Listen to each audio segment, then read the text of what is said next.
already teased Marianne's participation in this group, and so we're going to hear on the Coordinating Council on Access and Mobility, get the update.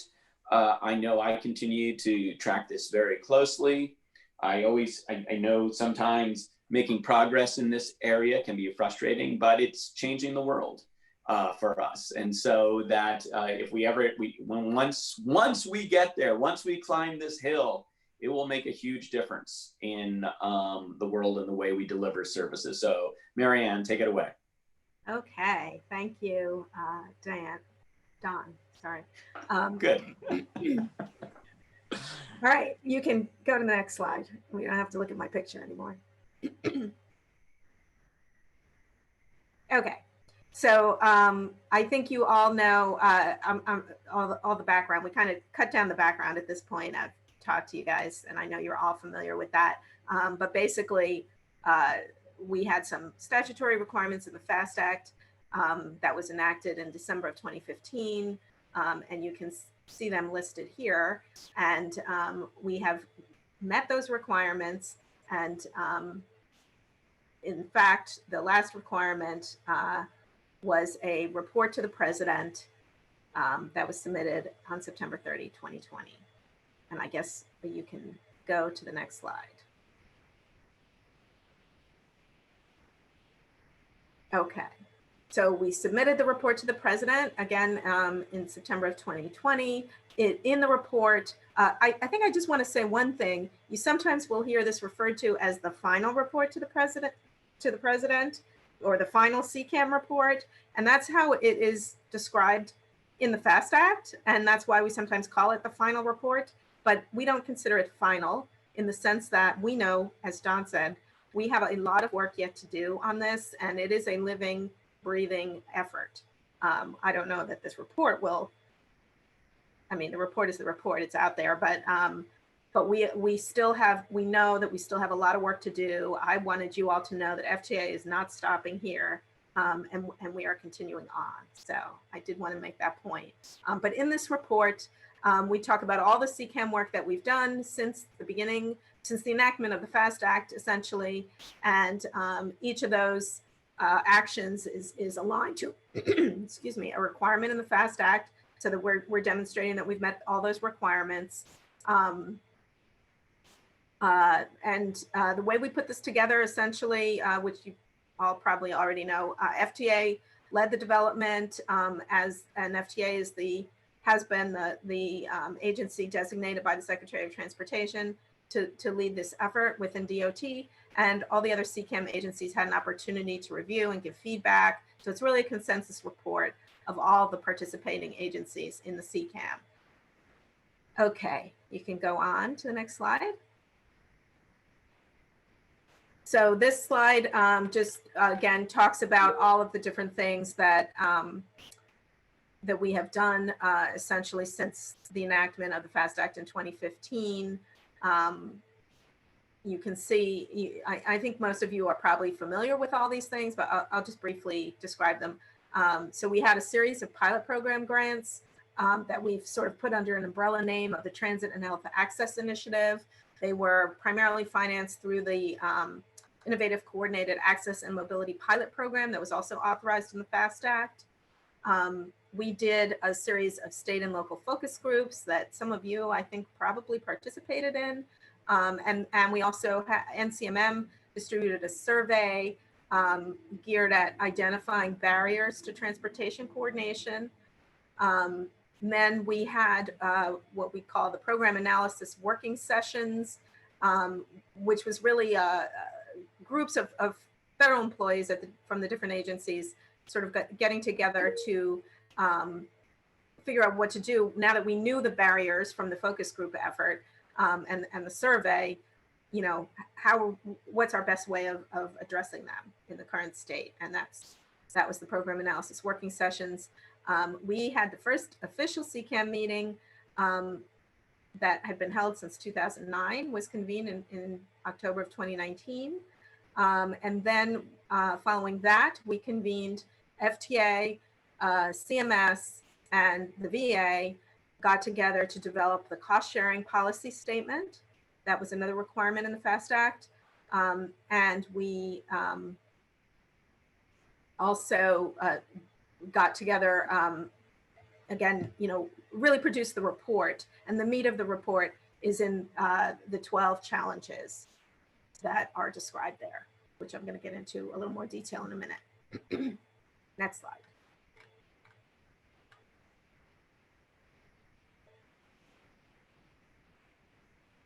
Uh-oh. Is anybody hearing me still? We're hearing you fine. Sorry, Okay. I ducked out. I'm not seeing the next slide. I'm not sure what's going on, but oh, there we go. Okay. Okay, so as I said, and you probably know if you've taken a look at the report, we, as part of this whole process, we ended up developing 12 challenges that are outlined in the report. The challenges came from the discussions between the CCAM agencies that started back in 2017 through as part of the interagency work groups that I mentioned. And then in 2020, we revisited what we had discussed before and then began to sort of integrate that with the information that we got from the 2018 focus groups and from the survey. And in the end, it came down to the 12 overarching challenges and potential improvements to federal laws and regulations to improve transportation coordination. And then we categorized the 12 challenges into two main categories: challenges about CCAM agency engagement and CCAM initiatives, and challenges around state and local coordination. And then under state and local coordination, we had some global challenges related to sort of the broad issues of transportation coordination. And then we also had some very specific non-emergency medical transportation, or NEMT, challenges. Well, actually, we only had one of those in the end. So, but I'm gonna, let's go to the next slide. I know that's those NEMT challenges are probably what interest all of you the most. So even though there's only one challenge that's directly related to NEMT, we had two other ones that sort of have implication for NEMT. And I thought it might be worth noting that there is a specific reference to, well, during the development, let me start it this way. During the development process of the CCAM cost sharing policy statement, the CCAM noted that some CCAM stakeholders, including state Medicaid agencies, might be able to benefit from more technical assistance regarding CMS policies around cost sharing. And that, that statement appears in the report as well. So the first challenge that we have identified here on the slide related to NEMT is the need for transportation data collection guidance. What we understand as the barrier is that although there's many programs that may fund transportation, they don't all require standardized data collection. And we understand that you all, as states and transportation providers, need federal guidance on data collection, including defined indicators to measure social determinants of health. There isn't right now any central federal agency that establishes transportation data collection guidance. And so we identified that as a challenge, that if we could develop a standard, federal agencies would be able to alter their program regulations and require federal fund recipients to collect uniform transportation data. And then we could develop performance measures for each CCAM agency based on that data. So we are actually moving forward to sort of initiate a project to try to begin to address that. And you'll probably hear more about that as we move on. Second challenge that's on the slide here is about reporting requirements for jointly funded projects that sometimes are very complicated and not standardized. I'm sure you're all very familiar with these challenges because you told us about them. That's how we got them. But here, what we're talking about is Reporting requirements when there's multiple federal funding sources that fund the same service can be very complex, both for NEMT and for other forms of transportation. And we understand that states and transportation providers struggle to interpret and follow the reporting requirements of multiple federal and state funding sources, and that can discourage interagency or intercommunity transportation coordination efforts. And sometimes that means you would have less transportation service available. What could be improved there? If we address this, transportation providers would be able to share vehicles for medical and non-medical trips without strenuous reporting requirements, increasing the efficiency of federal and state transportation funds.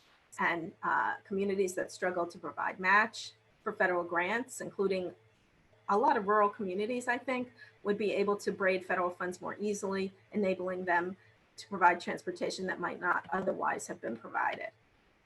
And then challenge 12 that's listed on here is specific to VTS, that the Veterans Transportation Service is not expressly allowed to share costs of transportation and transport other federal program beneficiaries. And that makes it very difficult when VTS beneficiaries share rides with other program beneficiaries.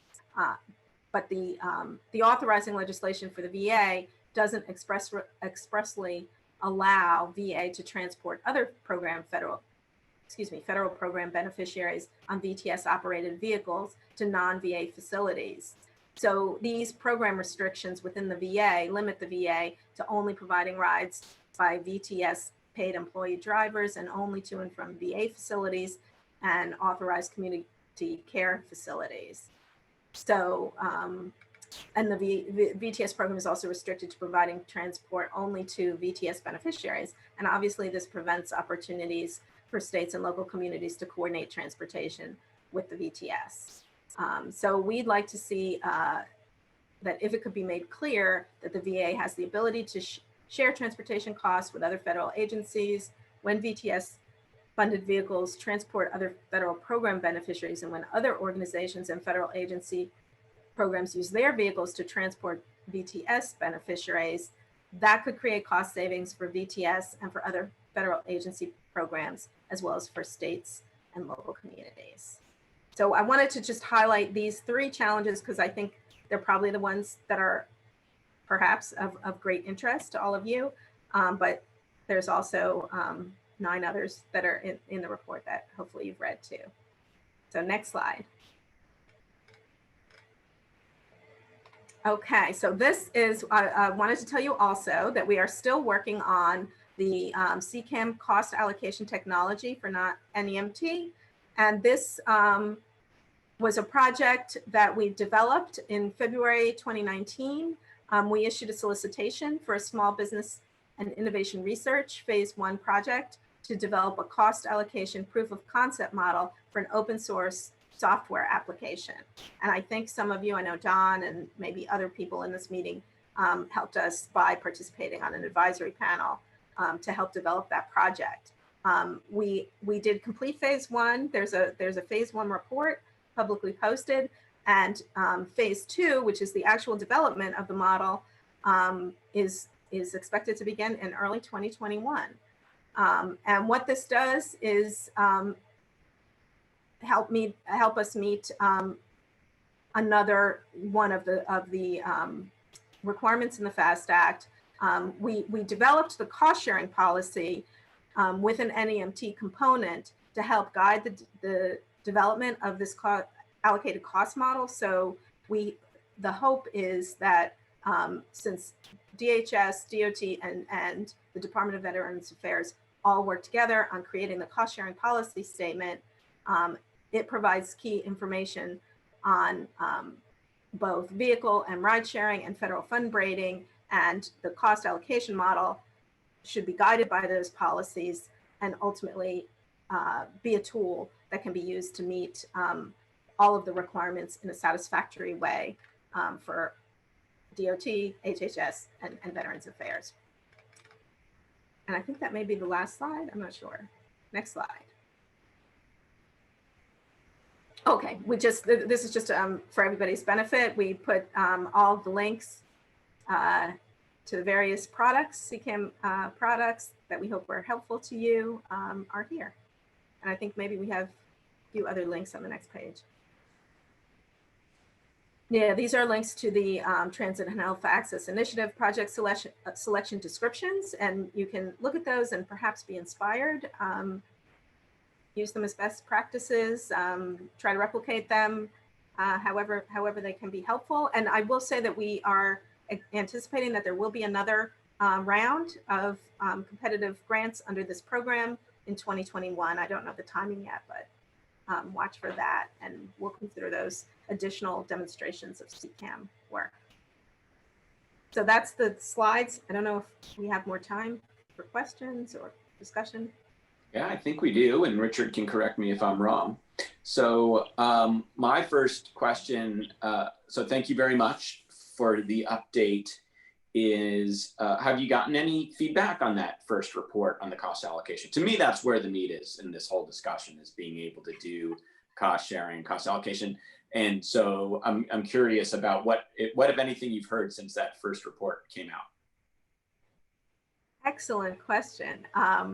Actually, to my knowledge, we have not, in terms of feedback, other than, we've been presenting it. I know you guys know we did the NCMM webinar. I think it's been well received by all of you and our constituency that was waiting with bated breath for this.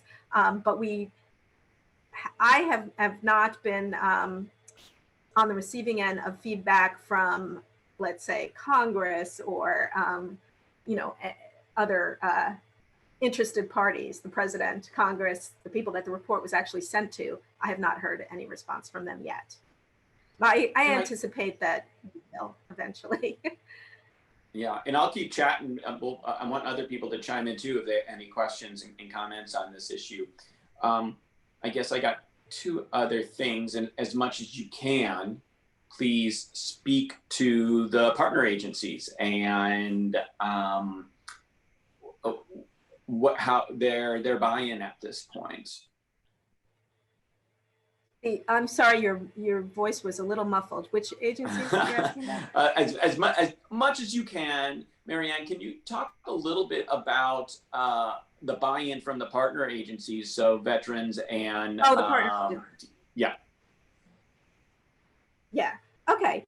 I hope I'm getting a message. My internet is unstable. We can hear you. I hope you can all hear me. Okay.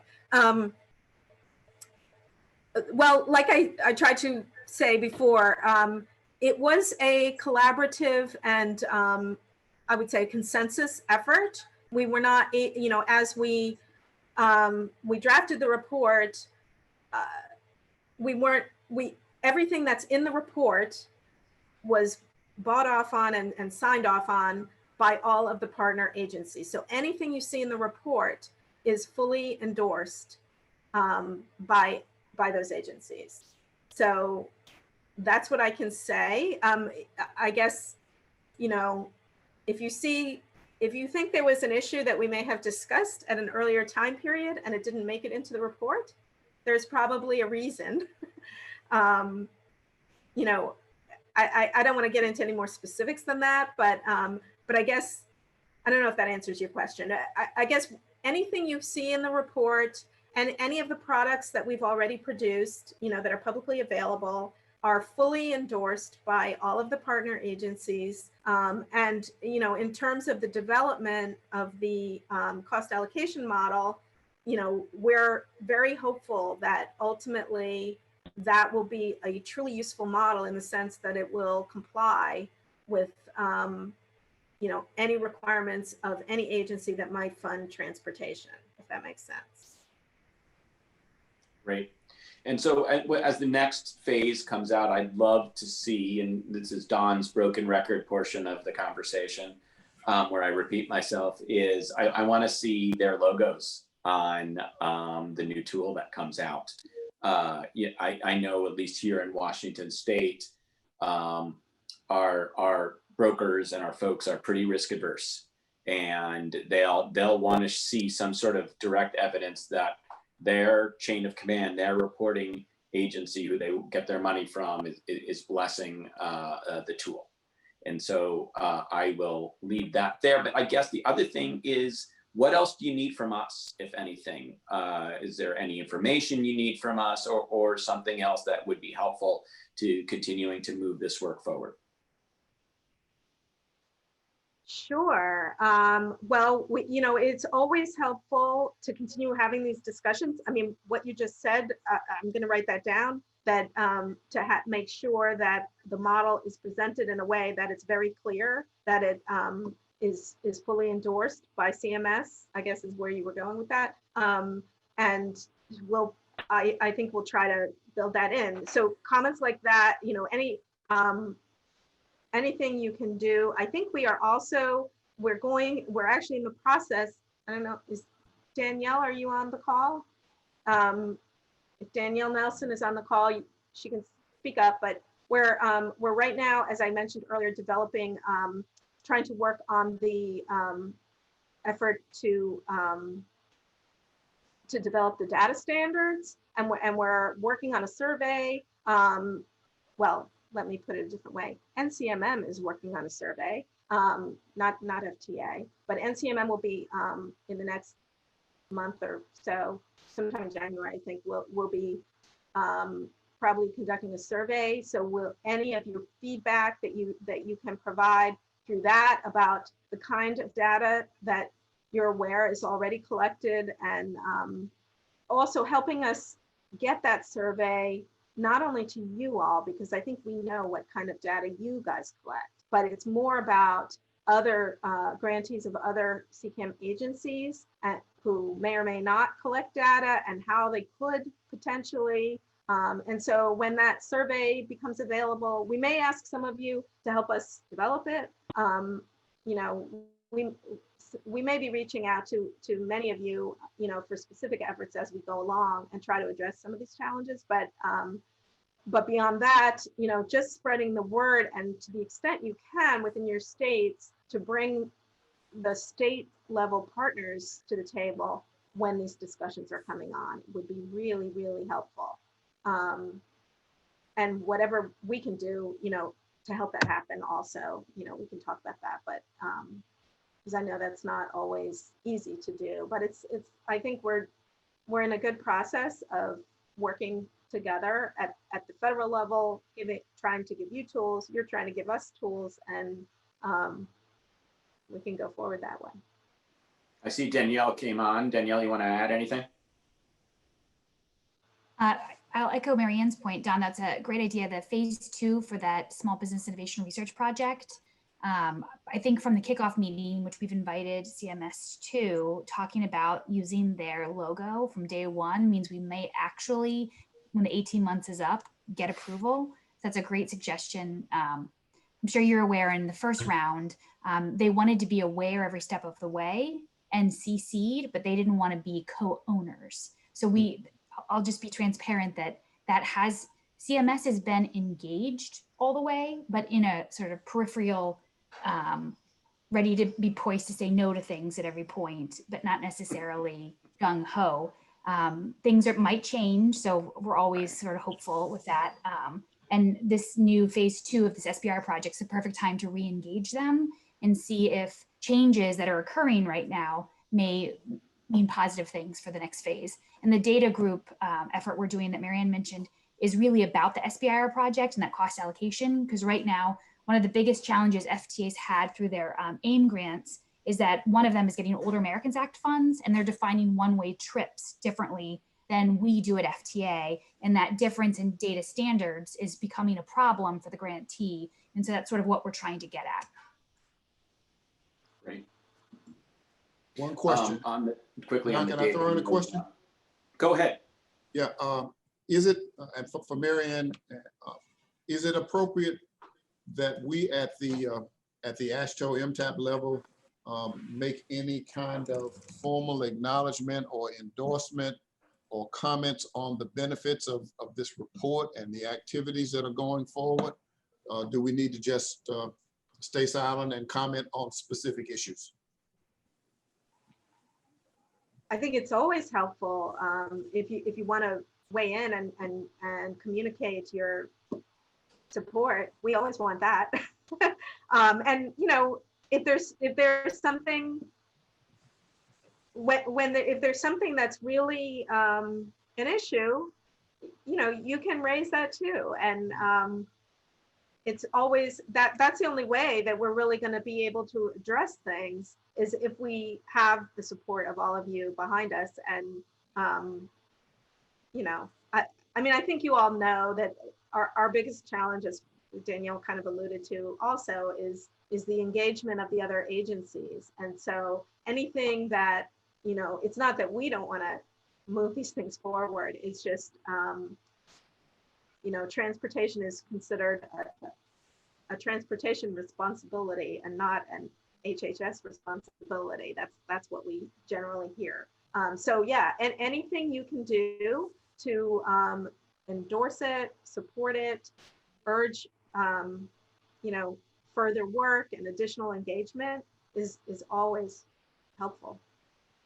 It makes our job Charles, easier. you made me think of something really interesting. I think, and I don't know if it's coincidence, if it's or what, but it's been the two Republican administrations that the work of CCAM has really been promoted and pushed forward.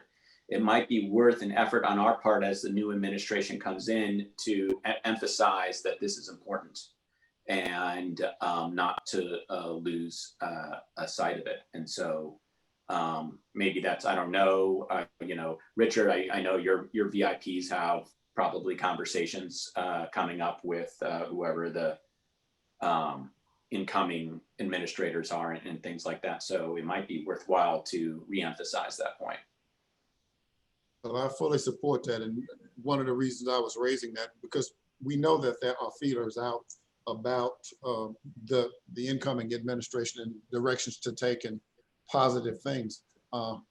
And from my perspective, it never really hurts to go on record letting folks know what we think are some really positive things that have taken place. Let's don't just throw it out and start anew. Let's reinforce the value of what all this work that Marianne and all the other people who've been involved in have put into this. It's going to be really critical that we don't have 6 months from now, when you hear the term CCAM, that you see people rolling their eyes and say, well, here we go again. You know, because historically, CCAM did not live up to its expectations for a number of reasons, but it looks like it's back on track, and I think we need to support it as much as we possibly can.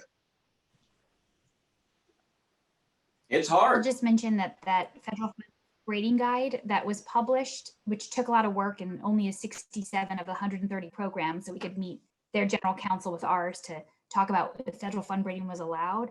I think it's extremely timely, just like the other, I think it's tomorrow, you guys are having a session about in-kind match and that research effort. And I think with COVID, it is integral that different match funding abilities are available. And so I don't know if there's an interest in having NCMM do a webinar to talk about that federal fund rating guide and that National Highway, the research on in-kind match, because I'm sure with budget shortfalls, that's going to be of interest. Fully agree. Thanks. And I mean, I'm sure you guys have already thought of this, but to the extent you can tie it, I mean, I think there are a lot of ties to the current health emergency, as we say. You know, this is all about non-emergency medical transportation. And so when a new administration comes in, obviously, they're not necessarily going to pick up what the old one did. But if you can, you know, kind of make a connection with the very urgent work that needs to go on right now with the health emergency, that's my tip to you in presenting it to the new administration. Very good. Other questions or comments? I did get a couple of direct chats as we were going through that, reemphasizing the fact that people have noticed that this is, for whatever reason, maybe it's an efficient government efficiency thing, has been more of a Republican initiative than a Democratic one. But it's important to all of us. So I think you're right, Don, because it's about efficiency, and really the bottom line is saving taxpayer dollars. And so I think that's really resonated to your point with certain. Well, we can point out that we can spend those dollars elsewhere. Don, we have a comment yeah. from Eric Taylor in Alaska. Eric, do you want to, how about opening your line? Let's have a discussion. Let's talk about this. We have some time before the end of this session. Yeah, can everybody hear me? We sure can. Yeah, I would just, we had a coordinated community task force at the state level. And then we actually had state legislation that helped us out for a number of years. Ultimately, that the state legislation sunsetted in 2016. But yeah, we found that that we were able to progress, you know, along a number of lines. We even had some funding available where we were able to hire a consultant, you know, to lead kind of a state committee, which worked for a number of years. And, you know, we found a number of issues that tended to be, you know, things that focused attention. I recall the taxi regulations being a big issue, and ultimately that I think Uber and Lyft and the rideshare companies sort of solved that issue. But you know, we found that in terms of the operating side that we were highly dependent on the focus of the state health department. You know, they had grant programs. They had the NEMT issue. They had the Medicare issue. So all of the programs that we depended upon coordinating, you know, to get the transportation component in there, at least the bulk of them and the bulk of the operating dollars came out of those health programs. And what ended up being the frustrating thing at that time, and you know, I think it was the act coming out of Washington and the implications on the states and how they were going to, you know, how the states were going to support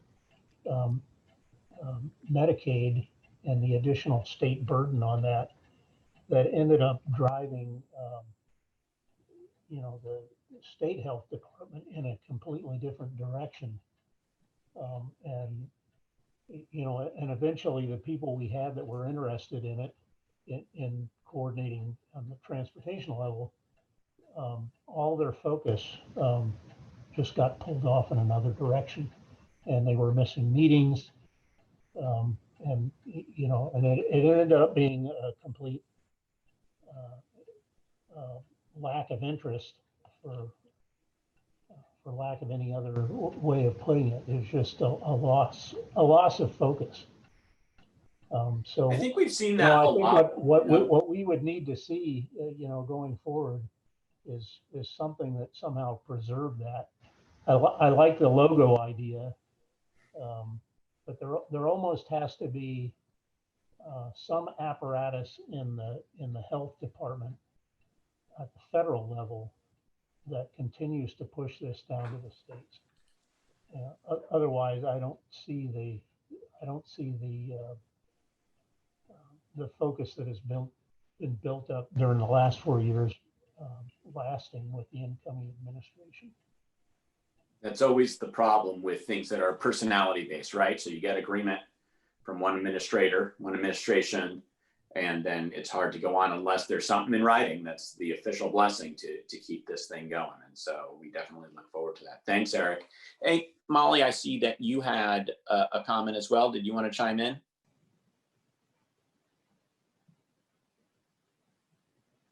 Holly, go ahead.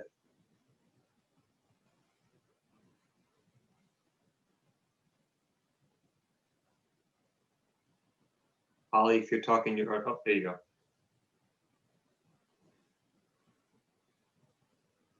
Molly Mahoney, are you on mute?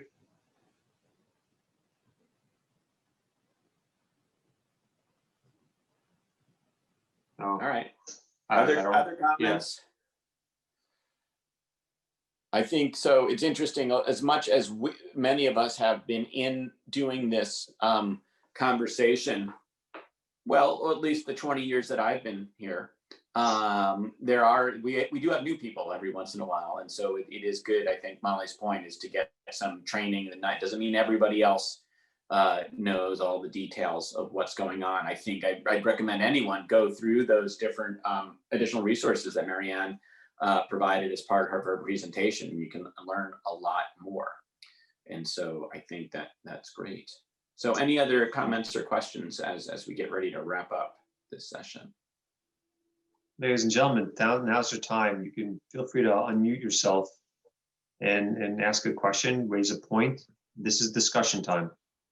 Well, this is Rich. I just want to thank Marianne again. She's and Danielle they're going to be putting out a CCAM regional contact person that the NCMM folks can also help reach out to help spread the word on the good products and really enforce not only, with FTA. I mean, it's on you guys have, put all this weight on your shoulders is, you put the burden of all this good work to get moving along, but we've got to share it with the other CCAM partners. But I really thank you, Marianne and Danielle, for, getting that regional liaison, or that the NCMM will have be the regional liaison, but to have that FTA CCAM contact person in each region, I think will be very helpful. And I really thank you for helping us with those.